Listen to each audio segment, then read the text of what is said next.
Nanami had to pick the lesser poison. He said he hated sorcerers, but he also hated a secure office job. He didn't achieve his dream of buying a house in Malaysia, and still he lived a life with no regrets. I've no regrets. Nanami's story showed the reality of life, the typical options most people have to make, and how, although engaging in an endless cycle of fighting curses and experiencing a lot of grief and anger, he was still able to die peacefully. We will take a look at his personality, his life, and why he made the choices he made. To answer the final question, why, although not being able to achieve his dream, was he able to die with no regrets? As we know, Nanami firstly started as a sorcerer, and as a sorcerer you have to be prepared at any time to sacrifice your own life, or, more importantly for Nanami, the life of your comrades, and therefore Nanami ran away. Jujutsu sorcerers are shit. They have to be prepared to sacrifice their lives for others and occasionally force their comrades to do so as well. That's why I quit. Though ran away is more like it. He escaped into a more ordinary job, being a salaryman in the securities sector. As he said, he made the rich richer, but his good heart was always there. Nanami was cynical, cold, and emotionally distant, but he always had high moral standards and deeply cared for the people around him, in contrast to his boss, who solely wanted to maximize the profit of the company. Nanami's approach was to actually secure the money of the customers. The whole time his plan was to save as much money as possible, retire at 40, and build a house at the Malaysian beach. For Nanami, his job as a salaryman was meaningless, as he revealed in his conversation with his baker. He just made the rich richer, and if he stopped doing his work, nobody would care. In contrast to her, if she stopped, people would be sad, missing her bread.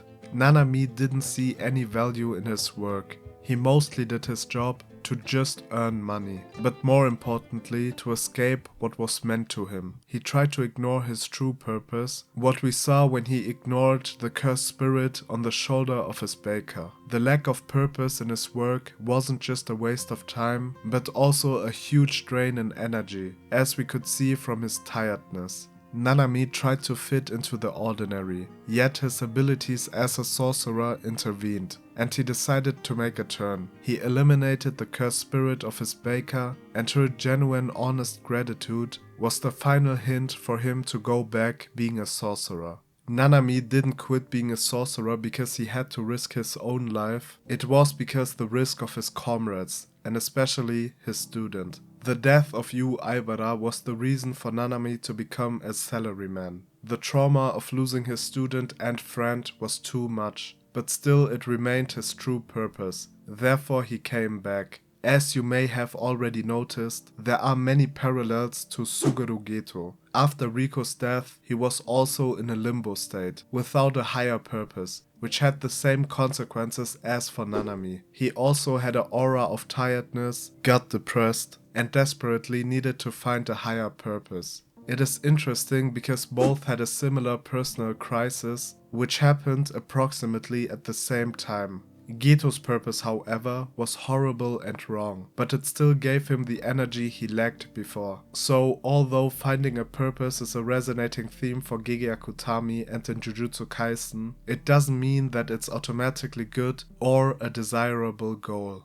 Nanami came back to the world of sorcery. He started to look much healthier and became the Great One sorcerer we know, as usual being one of the most responsible and reliable sorcerers of Jujutsu society. He was highly respected among everyone. Maki, Megumi, Yuji, Gojo, Shoko, number one assistant, they all had great respect for Nanami. Gojo entrusted Yuji, who still was a secret, to Nanami. Gojo also saw Nanami as a great mentor for Yuji. Nanami cared about everyone, but especially about his students. The death of Yu Aibara was the reason for him to quit. Nanami was always very careful with Yuji. For example, not telling him the reason for the death of Junpei's mother, which was one of Sukuna's fingers. Nanami had a high emotional intelligence, and Ino Takauma, the third student of Nanami, also deeply respected him.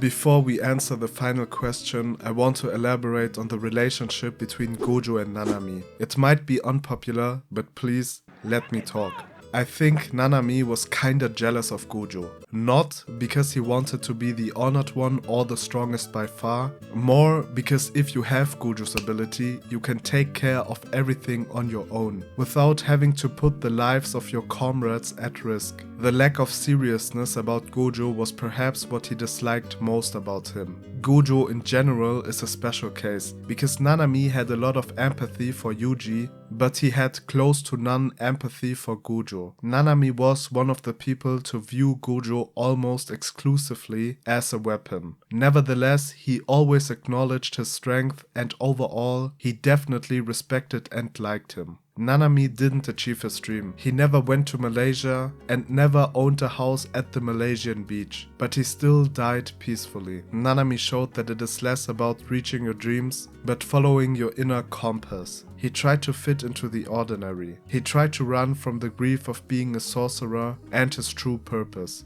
But fortunately, he decided to follow his own authentic path. Nanami said that he once talked to Mei Mei about vacation. Mei Mei said if you want to start anew, go north. But if you want to stay the same, go south. Nanami wanted to go south because he was in line with himself. He was cynical, cold, emotionally distant, but he always had a good heart. He genuinely cared for the people around him and his students. But most importantly, he stopped lying to himself, facing what felt right to him.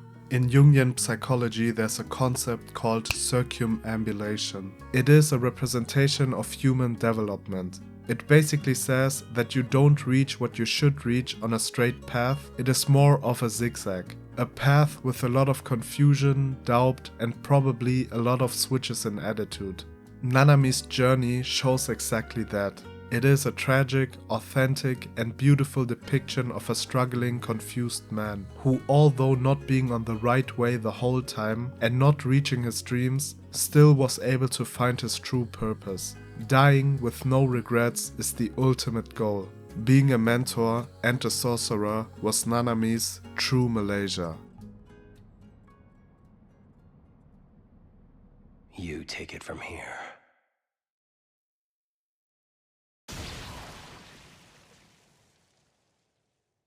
Thank you for watching the video. If you enjoyed the video, leave a like and write your opinion in the comments. I got more analysis videos on my channel, so feel free to check them out, and hopefully see you soon.